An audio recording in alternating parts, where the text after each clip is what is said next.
Hello everyone. आज हम लोग देखेंगे यूपीपीसीएस प्रीलिम्स 2025 मॉक टेस्ट का सेट नंबर 7। इसमें हम लोग बेस्ट 10 एमसीक्यू कवर करते हैं। तो आते हैं पहले क्वेश्चन पे। और हाँ, चैनल को सब्सक्राइब जरूर कर ले। जोनल काउंसिल क्षेत्रीय परिषदों के संदर्भ में निम्नलिखित कथनों पर विचार करें। पहला जो स्टेटमेंट है आपका, क्षेत्रीय परिषदों के निर्माण का विचार 1956 में राज्य पुनर्गठन आयोग की रिपोर्ट पर बहस के दौरान प्रस्तावित किया गया था। बिल्कुल सही है। दूसरा क्या है, जो सेंट्रल जोनल काउंसिल है, मध्य क्षेत्रीय परिषद, इसमें केवल उत्तर प्रदेश और मध्य प्रदेश शामिल है। ये गलत हो गया। इसमें आपका उत्तराखंड और छत्तीसगढ़ भी है, तो ये आपका गलत हो गया। तीसरा क्या है, वर्तमान में 6 क्षेत्रीय परिषदें हैं। गलत है, यहाँ पे 6 नहीं होगा, क्या होगा, 5 होगा। तो इसलिए आपका तीसरा भी गलत हो गया। तो पूछ क्या रहा है कि उपयुक्त में से कौन सा कथन सही है, तो ओनली वन कौन से ऑप्शन में है, ऑप्शन ए आपका यहाँ पे सही आंसर होगा। बाकी डिटेल यहाँ पे आप देख सकते हैं। 1956 के राज्य पुनर्गठन अधिनियम के भाग 3 ने 5 क्षेत्रीय परिषदों की स्थापना की थी। और जो सेंट्रल जोनल काउंसिल है, मध्य क्षेत्रीय परिषद, इसमें आपका छत्तीसगढ़ भी है, उत्तराखंड है, उत्तर प्रदेश और मध्य प्रदेश है। अगले क्वेश्चन पे आते हैं। कृषि में बायो स्टिमुलेंट्स जैव उत्तेजकों के संदर्भ में निम्नलिखित कथनों पर विचार करें। पहला स्टेटमेंट जो है आपका, वो क्या है, जो जैव उत्तेजक होते हैं, बायो स्टिमुलेंट्स, वे पदार्थ हैं जो फसलों को नाइट्रोजन, फास्फोरस और पोटेशियम जैसे आवश्यक पोषक तत्व प्रदान करते हैं।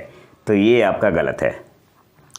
दूसरा है, बायो स्टिमुलेंट्स पौधों की उपज, पौधों की वृद्धि, उपज और तनाव सहनशीलता में सुधार करने में मदद करते हैं। बिल्कुल सही है। जो जैव उत्तेजक होते हैं, बायो स्टिमुलेंट्स, पदार्थों को अब उर्वरक नियंत्रण आदेश 1985 के तहत विनियमित किया जाता है, रेगुलेट किया जाता है। तो बिल्कुल सही है, तीसरा सही है। तो दूसरा और तीसरा आपका सही है, पहला गलत है। पूछ के आ रहा है कि कौन सा सही है, तो सेकेंड एंड थर्ड कौन से ऑप्शन में है, ऑप्शन बी आपका यहाँ पे सही आंसर होगा। अभी जो थोड़ी देर में देख लेते हैं।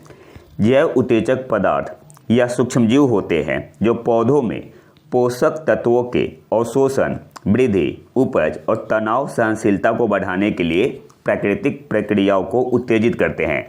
इसलिए आपका जो सेकंड स्टेटमेंट था वो सही था। ये पारंपरिक उर्वरकों जैसे एनपीके की तरह सीधे पोषक तत्व प्रदान नहीं करते, बल्कि जो फिजियोलॉजी को सहारा देते हैं, पादप शरीर क्रिया विज्ञान को सहारा देते हैं। इसलिए आपका पहला स्टेटमेंट गलत था। जैव उत्तेजक अब उर्वरक नियंत्रण आदेश 1985 के अंतर्गत आते हैं, जिससे वे उर्वरकों के समान कानूनी ढांचे के अंतर्गत आ जाते हैं। इसलिए कथन जो तीसरा स्टेटमेंट था वो आपका सही था। अगले क्वेश्चन पे आते हैं। निम्नलिखित युग्मों पर विचार करें। ये सब आपका क्या है, जो मानसून की भविष्यवाणी करते हैं वो मॉडल है आपका, डिफरेंट टाइप्स के होते हैं। तो जो पहला है ब्लैनफोर्ड का मॉडल, हेनरी ब्लैनफोर्ड एक साइंटिस्ट थे, इन्होंने दिया था, तो उन्हीं के नाम पे है। ब्लैनफोर्ड का मॉडल हिमालयी हिमपात और मानसूनी वर्षा के बीच इन्वर्स रिलेशन बताता है। बिल्कुल सही है। गोवारिकर मॉडल, ये आपका 16 वायुमंडलीय भविष्यवाणियों का उपयोग करके शक्ति प्रतिक्रमण, power regression using 16 atmospheric predictors, ये भी आपका सही है। तीसरा क्या है, सांख्यिकीय समूह, ओवरफिटिंग से बचने के लिए कई भविष्यवक्ता संयोजनों का उपयोग, use of multiple predictor combination to avoid overfitting. तो जहाँ भी ओवरफिटिंग है ना, समझ जाना कौन सा मॉडल है, सांख्यिकीय समूह, SCFS। चौथा क्या है आपका, MMCFS, कवर्ड फोरकास्टिंग बोलते हैं इसे, MMCFS। इसमें क्या है, केवल वायुमंडलीय और भूमि डेटा को एकीकृत करता है। ये गलत है। अच्छा, गलत क्यों है, यहाँ पे क्या मेंशन है, केवल वायुमंडलीय और भूमि डेटा को, लेकिन ये ओशन डाटा को भी इंटीग्रेट करता है, वायुमंडलीय, भूमि और ओशन डाटा। तो आपका चौथा गलत हो गया, केवल वायुमंडलीय और भूमि डेटा नहीं होगा, इसके साथ में और क्या होगा, ओशन डाटा। तो ये आपका गलत हो गया। पूछ क्या रहा है कि उपरोक्त में से कौन सा युग्म सही सुमेलित है। पहला सही है, दूसरा सही है और तीसरा सही है। कौन से ऑप्शन में है, ऑप्शन डी आपका यहाँ पे सही आंसर होगा, 1, 2 एंड 3। बाकी यहाँ पे डिटेल आपका दिया हुआ है, इसका आप स्क्रीनशॉट ले सकते हैं। अगले क्वेश्चन पे आते हैं। गिनी सूचकांक 2025 के संदर्भ में निम्नलिखित कथनों पर विचार करें। यह विश्व आर्थिक मंच वर्ल्ड इकोनॉमिक फोरम द्वारा जारी किया जाता है और यह मापता है कि किसी अर्थव्यवस्था में व्यक्तियों या परिवारों के बीच आय या उपभोग का वितरण किस हद तक पूर्णतः समान वितरण से विचलित होता है। तो ये जारी किया जाता है आपका वर्ल्ड बैंक के द्वारा, ना कि विश्व आर्थिक मंच के द्वारा। तो यहाँ पे आपका क्या होगा, वर्ल्ड बैंक होगा, वर्ल्ड बैंक। तो पहला गलत हो गया। इसने भारत को चौथे स्थान पर रखा है, जिससे यह प्रत्येक G7 और G20 देश से अधिक समान हो गया है, जिनमें से कई उन्नत अर्थव्यवस्थाएं मानी जाती है। तो हाँ, ये बिल्कुल सही है, भारत चौथे स्थान पे है। तो पूछ क्या रहा है कि उपयुक्त में से कौन सा कथन सही है। तो पहला गलत हो गया, वहाँ पे वर्ल्ड बैंक होगा विश्व आर्थिक मंच की जगह। तो केवल दूसरा सही है, ऑप्शन बी आपका यहाँ पे सही आंसर होगा। इसके अलावा कुछ इंपॉर्टेंट पॉइंट देख लेते हैं। विश्व बैंक की एक रिपोर्ट आई थी, गिनी इंडेक्स। तो भारत को चौथे स्थान पर रखा गया है। भारत का स्कोर क्या है, 25.5, याद रखना है। अच्छा, और चीन का स्कोर है 35.7। मतलब भारत में ज़्यादा समानता है कंपेयर देन चीन, अमेरिका, यूके। जितना कम स्कोर होगा उतनी ज़्यादा समानता है उस देश में। चीन 35.7, अमेरिका 41.8, यूके 34.4।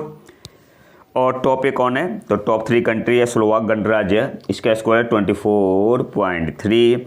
स्लोवेनिया का है 24.1, 24.1, का है 24.3 और बेलारूस का है 24.4 और चौथे स्थान पे है भारत 25.5।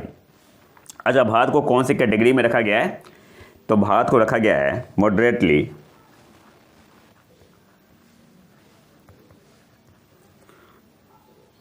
लो, पूछ सकते हैं एग्जाम में, इनइक्वालिटी कैटेगरी में, इनइक्वालिटी कैटेगरी में। अगले क्वेश्चन पे आते हैं। हाल ही में जारी 2023-24 के लिए घरेलू उपभोग व्यय सर्वेक्षण के संदर्भ में निम्नलिखित कथनों पर विचार करें। पहला क्या है, भारत के शीर्ष और निचले 5% उपभोक्ताओं के बीच दैनिक प्रति व्यक्ति कैलोरी सेवन में अंतर 2023-24 में कम हो जाएगा, जिसमें शीर्ष वाले कम कैलोरी खाएंगे और निचले वाले अपना सेवन बढ़ाएंगे। हाँ, ये आपका सही है। दूसरा क्या है, शहरी क्षेत्रों में रहने वाले भारतीयों ने 2022-23 की तुलना में 2023-24 में प्रोटीन की अपनी दैनिक खपत कम कर दी, जबकि ग्रामीण क्षेत्रों में रहने वालों ने इसी अवधि में प्रोटीन की खपत बढ़ा दी। ये गलत है। गलत क्यों है, क्योंकि प्रोटीन की जो खपत थी ना, ये आपका स्थिर रहा है, ठीक है। तो सेकंड आपका गलत हो गया। तो पूछ क्या रहा है, ये कौन सा सत्य है। तो वर्ल्ड 1 कौन से ऑप्शन में है, ऑप्शन ए आपका यहाँ पे सही आंसर होगा।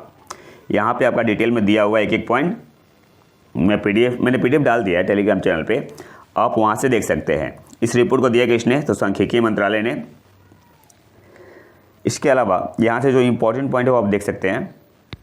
ग्रामीण भारत में, अच्छा यहाँ से देखते हैं, 2023-24 में शहरी क्षेत्रों के शीर्ष 5% भारतीयों ने, जैसा कि उनके मासिक प्रति व्यक्ति उपभोग व्यय द्वारा मापा गया है, प्रतिदिन 3092 किलो कैलोरी का उपभोग किया, जो निचले 5% के 1696 किलो कैलोरी से 82.3% अधिक है। जबकि 2023 में यह अंतर कितना था, 114.3% था। तो ये काफ़ी नैरो हुआ है। ग्रामीण भारत में सिर्फ 5% लोगों का दैनिक कैलोरी सेवन 2941 किलो कैलोरी था, जो निचले 5% लोगों के 1688 किलो कैलोरी से 74.2% अधिक था।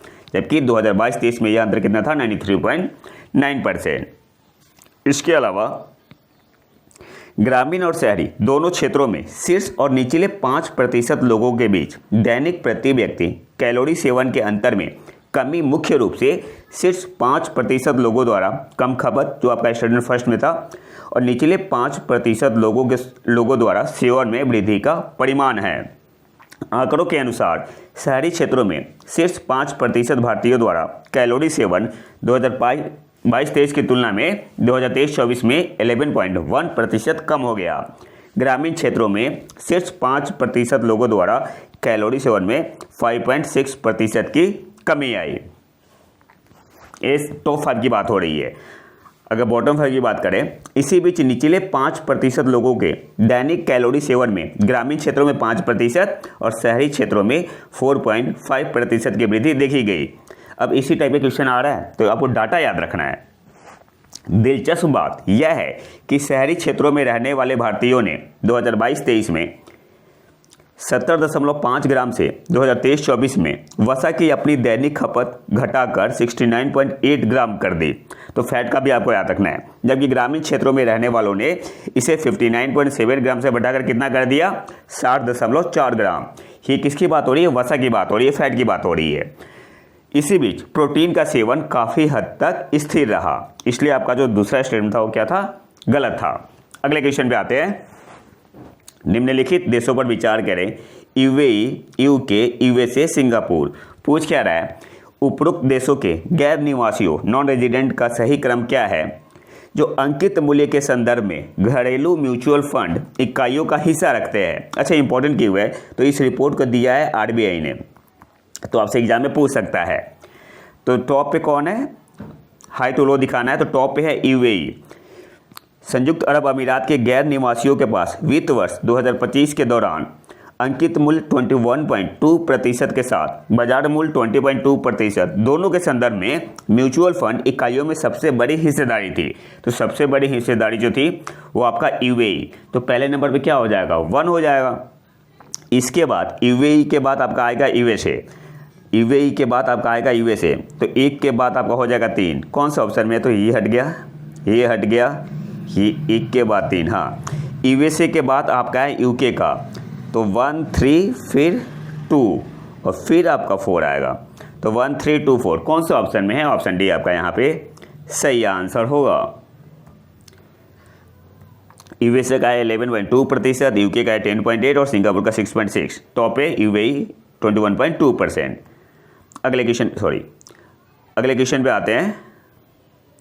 निम्नलिखित में से कौन से अधिकार चुनाव आयोग के पास निहित है, मतदान सूची का अधीक्षण, मतदाता सूची की तैयारी पर नियंत्रण, भारत के राष्ट्रपति के चुनाव का संचालन, चौथा क्या है, पंचायतों और नगर पालिकाओं के चुनाव आयोजित करता है, नहीं तो ये स्टेट इलेक्शन कमीशन करता है, प्रधानमंत्री का चुनाव संचालित करता है, नहीं, प्रधानमंत्री को कौन चूज करते हैं, लोकसभा के एमपी, तो ये भी नहीं होगा, ये भी नहीं होगा। 1, 2, 3 कौन से ऑप्शन में है, ऑप्शन डी आपका यहाँ पे सही आंसर होगा। अगले क्वेश्चन पे आते हैं। MCLR marginal cost of funds based lending rate क्या है, तो जो आपका MCLR होता है वो क्या होता है, आरबीआई द्वारा बैंकों के लिए निर्धारित बेंचमार्क ब्याज दर जिससे वे ऋण पर वसूल करने वाली न्यूनतम ब्याज दर निर्धारित कर सके। तो जो MCLR है कौन निर्धारित करता है, आरबीआई, रिजर्व बैंक के द्वारा, भारतीय रिजर्व बैंक द्वारा किसके लिए निर्धारित होता है, बैंकों के लिए। एक एक पॉइंट रखना है, किसके लिए निर्धारित होता है, बैंकों के लिए। कौन करता है निर्धारित, आरबीआई। क्यों करता है आरबीआई, क्योंकि बैंक जिससे वे ऋण पर वसूल करने वाली न्यूनतम ब्याज दर निर्धारित कर सके। तो ऑप्शन ए आपका यहाँ पे सही आंसर होगा। यहाँ पे देख लेते हैं, MCLR या marginal cost of funds based lending rate is a benchmark interest rate set by reserve bank of India. किसके लिए, फॉर बैंक्स, बैंक के लिए। क्यों, to determine the minimum interest rate they can charge on loan. अगले question पे आते हैं। 1857 के विद्रोह के निम्नलिखित नेताओं का उनके नेतृत्व वाले क्षेत्रों से मिलान करें। नाना साहेब का आपका क्या हो जाएगा, कानपुर, तो एक आपका तीसरा हो जाएगा, एक आपका हो गया तीसरा, तो पहला बी, ऑप्शन बी हट गया, ऑप्शन सी भी हट गया। बेगम हजरत महल लखनऊ, तो बी का 1 आपका, तो डी हट गया, ऑप्शन ए आपका यहाँ पे सही आंसर होगा। फिर वीर कुंवर सिंह भोजपुर आरा, रानी लक्ष्मीबाई झांसी और खान बहादुर का रोहिलखंड। मतलब ए का तीसरा, बी का पहला, सी का आपका चौथा, डी का आपका दूसरा और ई का पांचवा। और आखिरी क्वेश्चन पे आते हैं। नगर पालिकाओं के संदर्भ में निम्नलिखित युग्मों पर विचार करें। जो अनुच्छेद 243 आ रहा है, नगर पालिकाओं की संरचना बिल्कुल सही है। 243 क्यू, नगर पालिकाओं का गठन सही है। 243 यू, वार्ड समितियों का गठन और संरचना गलत है। 243 एस, नगर पालिकाओं की अवधि, ये भी गलत है। तो पूछ क्या रहा है कि ऊपर दिए गए युग्मों में से कितने युग्म सही सुमेलित है। तो 2 पेयर आपका सही सुमेलित है, पहला और दूसरा। तो ऑप्शन बी आपका यहाँ पे सही आंसर होगा। अच्छा, यहाँ पे देखो क्या देखना है, पहला और दूसरा तो सही है। जो आपका 243U है, 243U ही आपका संबंधित है नगर पालिकाओं की अवधि। तो ये आपका रिवर्स हो जाएगा, इसका ये हो जाएगा और इसका ये हो जाएगा। 243U क्या कहता है, नगर पालिकाओं की अवधि का प्रावधान करता है, और 243 जो है वार्ड समितियों के गठन और संरचना आदि का प्रावधान करता है। तो ये आपका इंटरचेंज होगा, तो फिर सही हो जाएगा। तो ये तो था हमारा आज का लेक्चर। अगर आपको इसका PDF चाहिए तो आप हमारे टेलीग्राम चैनल प्रतीक IQ करंट अफेयर को ज्वाइन कर सकते हैं। और अगर वीडियो पसंद आए तो लाइक करें और चैनल को सब्सक्राइब जरूर कर ले। मिलते हैं नए वीडियो में नए टॉपिक के साथ, तब तक के लिए नमस्कार, जय हिंद।